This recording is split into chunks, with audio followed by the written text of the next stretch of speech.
Welcome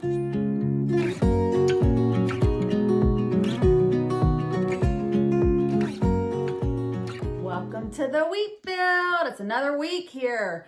I had two choices. I could either record the video for the week or fix my hair. Can you guess which one I went with? What I want to talk on today is I've had a perspective change over the last few weeks, and I just wanted to share it with you because life can feel a little chaotic right now. There's so much to consider and talk about and think about and analyze and make decisions on. I mean, think about in the last year, we've had the pandemic we've got to think about, a vaccine to think about, mask wearing we've got to think about, a new president, racism. I mean, everything has been thrown at us in 1 year, consolidated, and it can feel so heavy and so chaotic and so consuming. And that's all in addition to the things that we have to deal with just in a normal non-2020 year, right? Here's the reality is there is a lot to think about. Here's also the reality. Let me turn my computer noise off. Also, the reality is it doesn't have to feel this chaotic and consuming. It was never meant to feel this chaotic and this consuming. I've had an opportunity to travel a couple times over the last few weeks. Went down to the Florida Keys with my husband on a business trip. I referenced that last week. And then this weekend, I headed down to Georgia for just 24 hours to reconnect with my high school teammates and friends that as we honored our basketball coach from high school. And I've had the same thought both trips. And so I decided I was going to carry it on, teach it. Some friends down in the Keys took us out on their boat, and it was beautiful. I felt like we were out in the middle of nowhere and so far into the ocean. I don't go on boats a lot where I can't see land, but we were 20 miles away from land. And I remember standing there, and this is what I was looking at, this picture right here. And all I could see was the ocean and the sky. And y'all, I was at peace, like a peace I hadn't felt in like a year or so. And it wasn't just because I didn't have kids to watch or responsibilities on the boat or because my phone didn't have service and no one could connect with me and I couldn't connect with anyone or that, no one was wearing masks because we were out on a boat.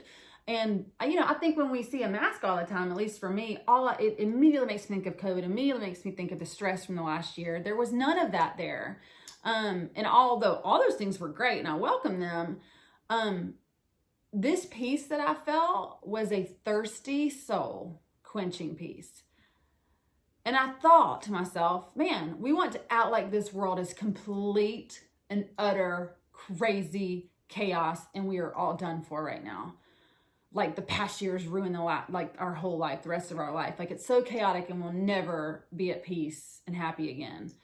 But standing on that water, the thought I had was, oh my gosh, 70% of the earth is covered in water and calmness and peace. That means 70% of the world is not in chaos right now. But why does it feel like the whole world and everything we're a part of is in chaos? What if we weren't to buy into the lie that things are crazy right now as much as we have been? And why we say me, once again, I mean me, because I teach all of this to teach to myself. What if we didn't stay in a constant state of COVID crazy and what's going to happen? What if we didn't? What if we didn't buy into that lie? Okay, so that happened when I was at the Keys. And then when I was down in Georgia, I was flying back. I decided to fly because it's really easy to fly to Nashville. And I had a bunch of Southwest points. And a nice friend, Jessica Burnham Hall, picked me up, which I'll be talking about her. She'll be one of my women in my Wheatfield series coming up at some point. I was flying back from Nashville when I looked out the plane window. The sun was going down, which is so beautiful. Sunsets when you're on a plane and you're up above all the chaos, like up above it, Do we ever get above the chaos and have a different perspective? I was looking at the sun going down and there were clouds that covered like the entire sky. I've never seen them in a blanket like that. Like usually they're like patches. No, we might as well have just been like hovering over a solid white ground. And I felt that thirsty soul quenching peace again.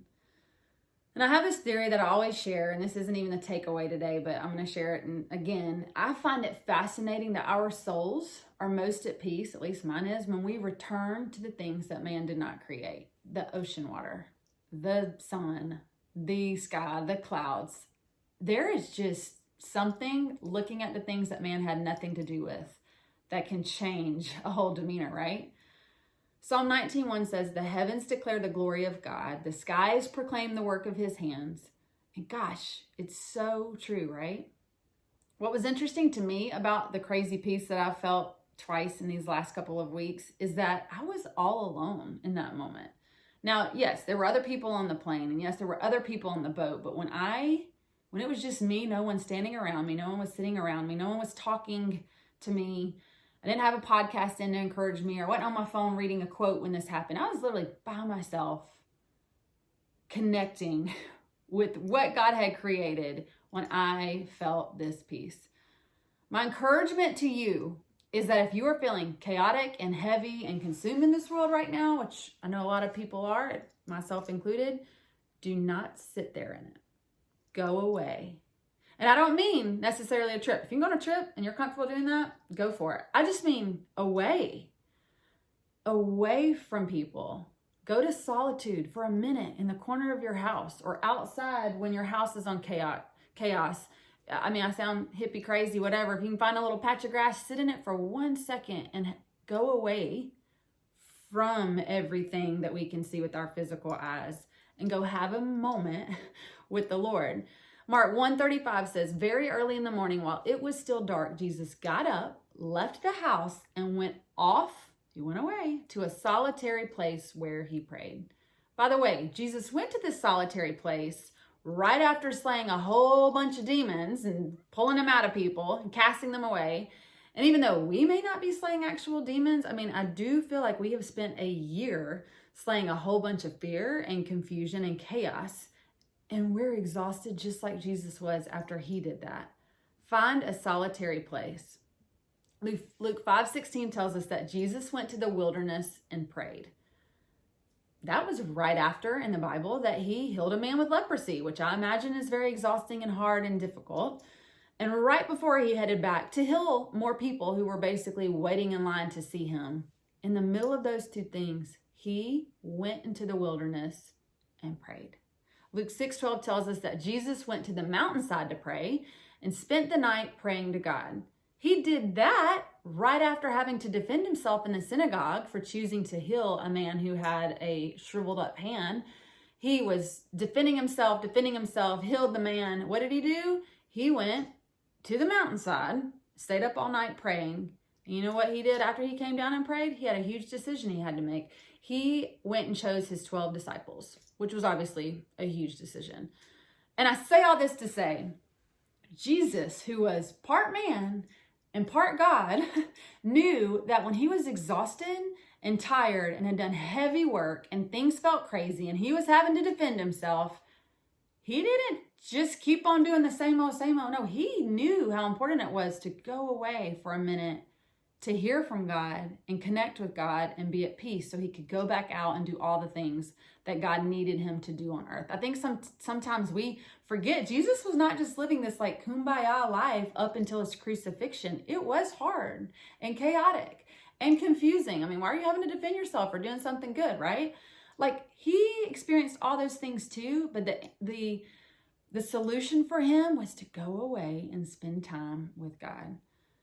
So, for all of us, we need to do the same. I encourage you to go away when you need to reconnect. If Jesus was living in 2021 and needed to counteract the heaviness and the hardship, he would not pick up his phone and scroll. He wouldn't buy something on Amazon or call his counselor. He wouldn't listen to a podcast or drink another cup of coffee. No, he might do all those things, but he first would go away and talk to his Father. And then afterwards, who knows? Maybe he would go down to Urban Market, my favorite store, get a maple cardamom latte, pick up his phone, scroll and look at what his buddies, his disciples were doing, how they were changing the world. Maybe he would go to pick up his phone, call a counselor. I don't know. But the first thing he would do is go away. So I encourage you this week, go away. Find some time, just you and Jesus. If you're in nature, added bonus. If not, print you a picture of nature out and look at it. Go find God in the quiet, in the calmness. Let's go away and stop focusing on this chaos. Sound good? I'll see you next week. Have a great week. Don't miss the week.